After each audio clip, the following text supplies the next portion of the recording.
In this video, we're going to be looking at the graphs of sine and cosine, or when we generalize it, we just call them sinusoids.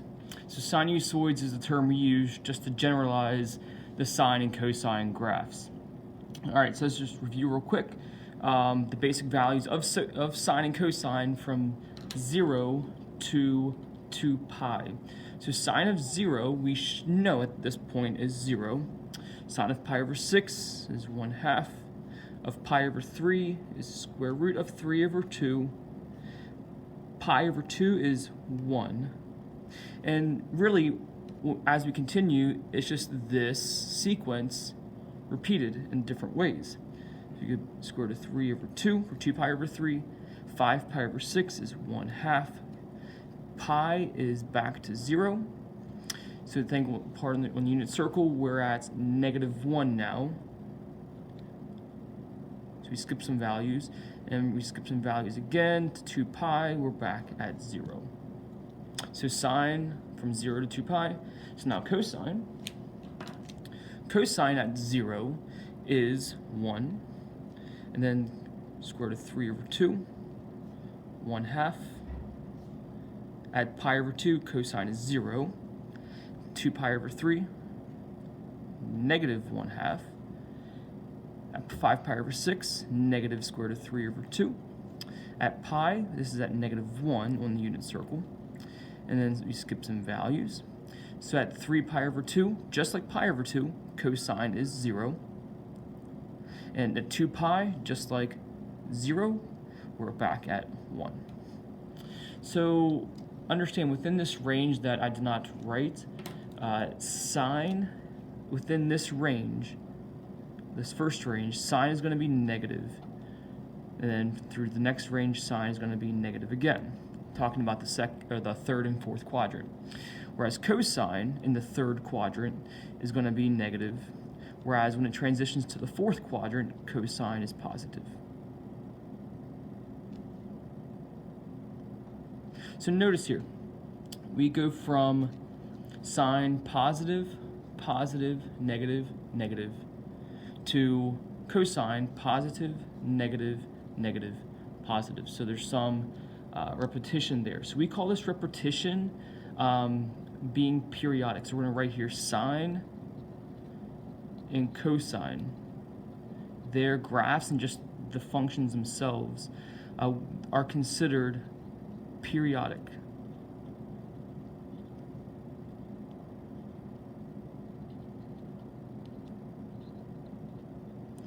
So that's us saying that it's repetitive.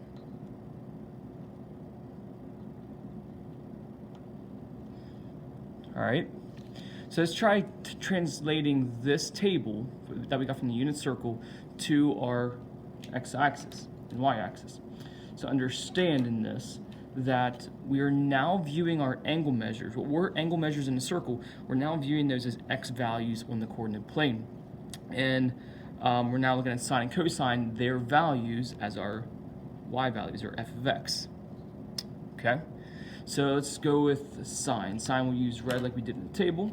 So sine at 0, we are at 0 still.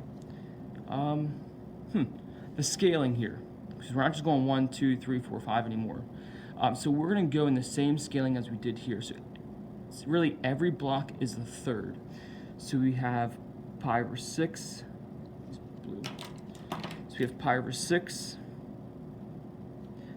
pi over 3, pi over 2, and then 2 pi over 3, 5 pi over 6, and then pi.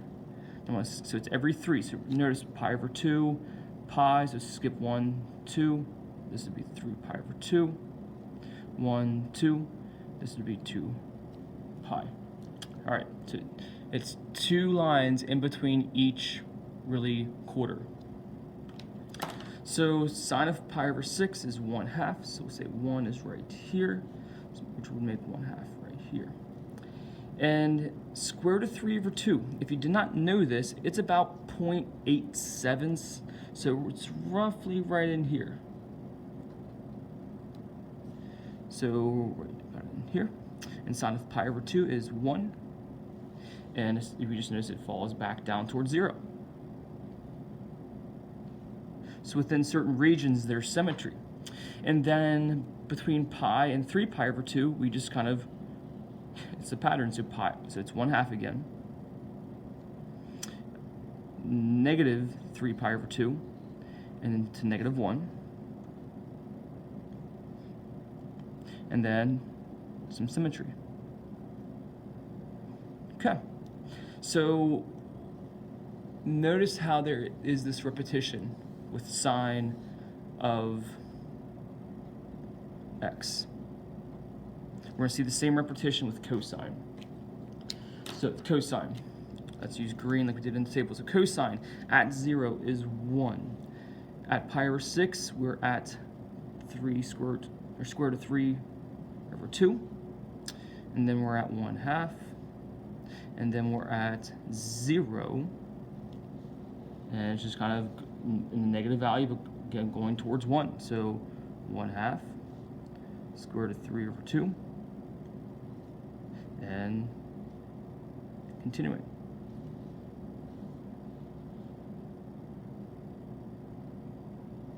Okay. We don't typically use or graph more than one of these per grid, just because it can get a little, I say, messy.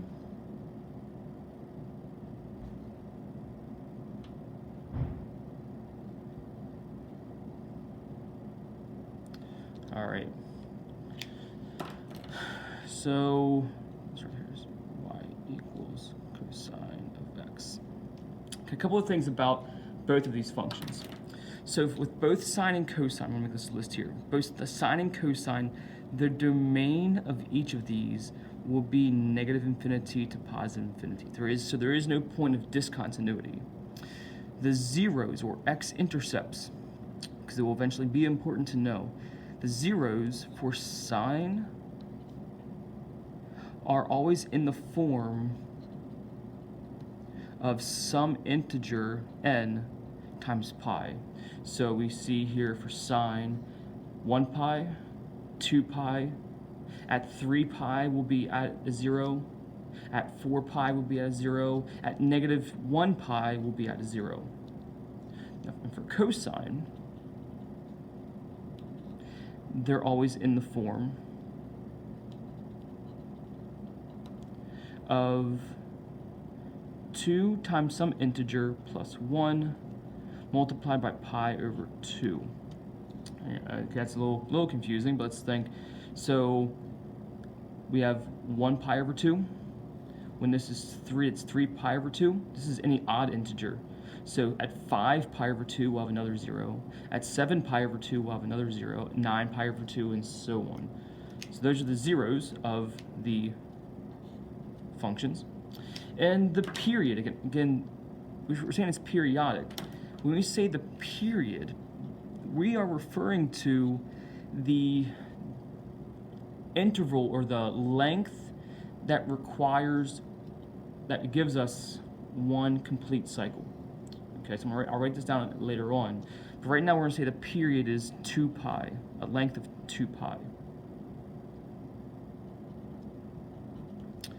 And then, something we haven't seen in a while, we haven't talked about really, when I take the cosine of some negative x value, we will find that it's also equal to the cosine of the positive x value. So what that means is that cosine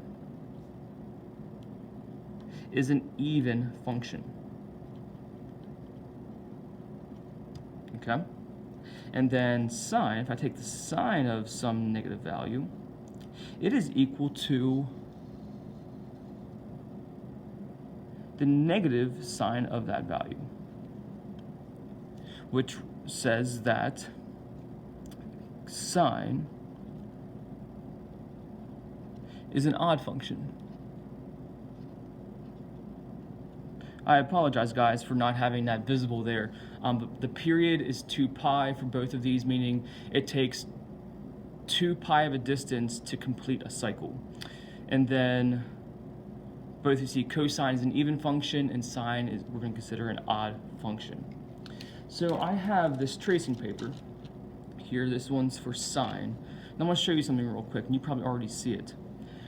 But I can take the sine function and shift it and essentially get our cosine function. Now understand that the sine function continues on as does the cosine. So I can shift the sine function and achieve a cosine function. And the reverse can be said about cosine getting us a sine function. So because of that, we're going to be looking only at the sine function in this video, but understand everything we say about the sine function can also be said about the cosine function. So when we talk about certain definitions of period and whatnot, it can be applied to cosine as well. So some characteristics of sinusoids. So that's some characteristics. So a sinusoid, again, is just a generic word for sine, cosine functions. So we have this basic form. Sine and cosine functions will have this form. Okay? So a couple of things about this form. This value A refers to something called the amplitude, which is, by definition, is half the distance between the max and min value.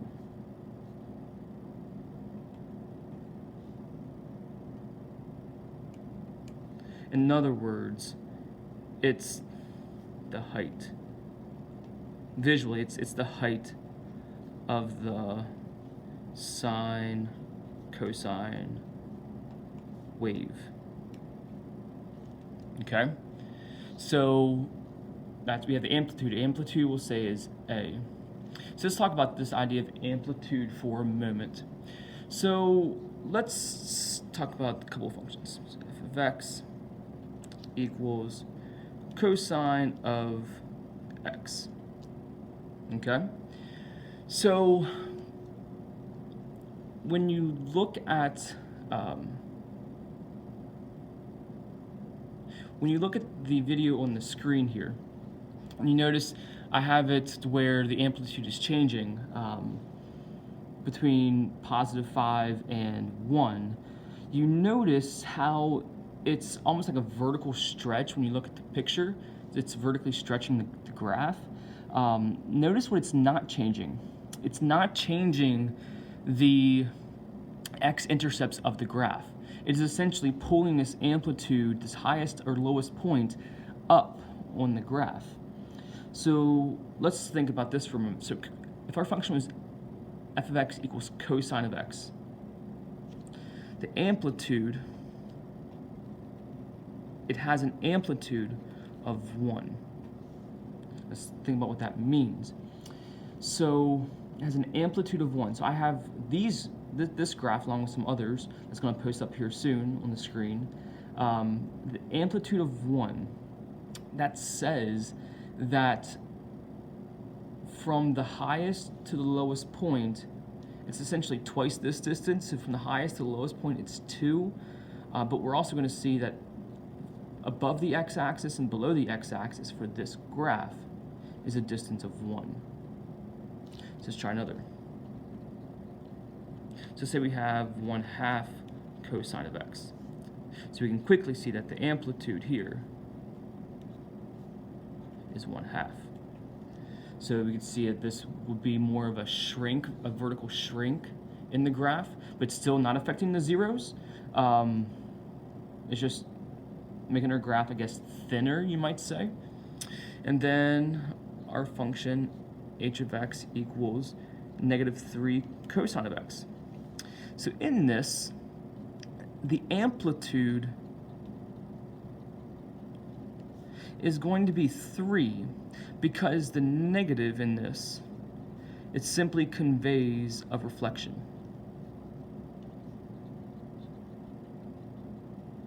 And that would be a reflection over the x-axis. So I have posted on the screen right now all three of these graphs, and you can see how amplitude of 1 1/2 and the amplitude of 3, how really they have all the same zeros, but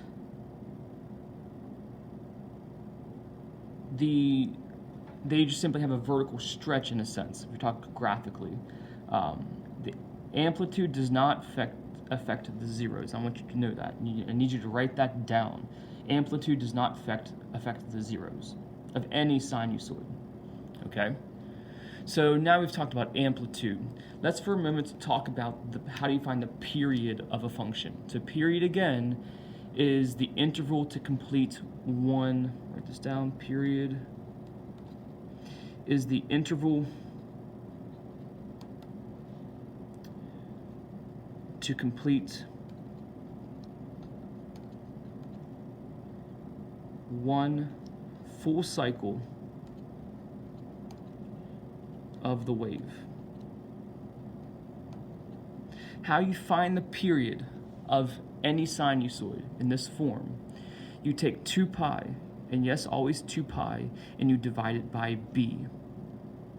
And doing so will give you the period, the interval to complete one full cycle. So if we have 1 here, if b was 1, it would take 2 pi to complete one interval, meaning it would take a distance of 2 pi to get back to our original position. So let's examine period in a couple of graphs. I just realized, I said earlier we're going to talk about sine. I guess we're going to talk about cosine too. Look at that. So let's focus for a minute. Now we're looking at period. Let's say we have the function sine of x. Okay? So I'd like for us to identify that b in this situation is 1, which would mean that the period is 2 pi divided by 1, or just 2 pi. So our interval to make one full cycle goes from 0 to 2 pi. And to begin here, our intervals are going to start at 0. In the next couple of videos, it's going to start at a different value, possibly, if we have a shift horizontally of some sort. So let's say we have g of x being -2 sine of x divided by 3. Okay, so we can see that there's a reflection, that there's an amplitude of 2, but neither of those affect the period, because the period solely looks at b, which is 1/3 in this problem, which would give us a period of 2 pi divided by 1/3, and knowing how we divide by fractions, 2 pi divided by 1/3 is the same as 2 pi multiplied by 3/1, which is just 6 pi. So in this graph, rather than making a full cycle at 2 pi, it takes from 0 to 6 pi to make one full interval.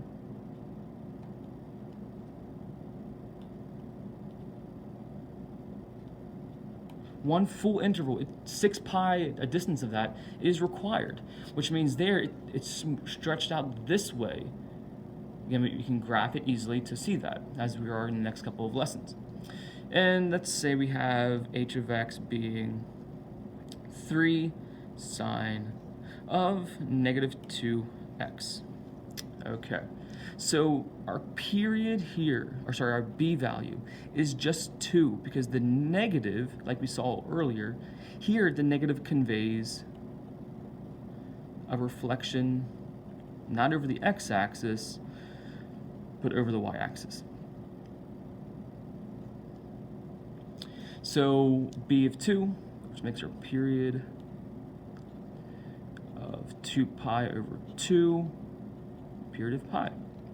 So now in this graph, the typical 0 to 2 pi, here to make a full cycle, a full pass, it only requires a distance of pi. So I'm going to turn back to our first page to kind of explain better this idea of a period. So if you look at this graph, when I refer to a period, sine, this is one period for sine. So above and below. The period for cosine has part above, part below, and back up. So it's going back to its initial position. So when I say that the period of sine is only pi, that means it has gone up and down and back to pi. So within this distance, it has gone up and down already. So you could argue that it will go up and down again at 2 pi. So that's what we say when it says period. Now, when I say that the period is 6 pi, that means it won't come up, down, and back up until out to 6 pi. So imagine it. I've just stretched this graph, this point, all the way out to 6 pi. That's what we're saying with the period. So I wish you the best of luck in identifying the amplitude and the period of graphs. In the following videos here, we're actually going to be graphing sine, cosine functions using the period and using the amplitude. And later on, we'll add vertical and horizontal shifts. So best of luck, and I'll see you next time.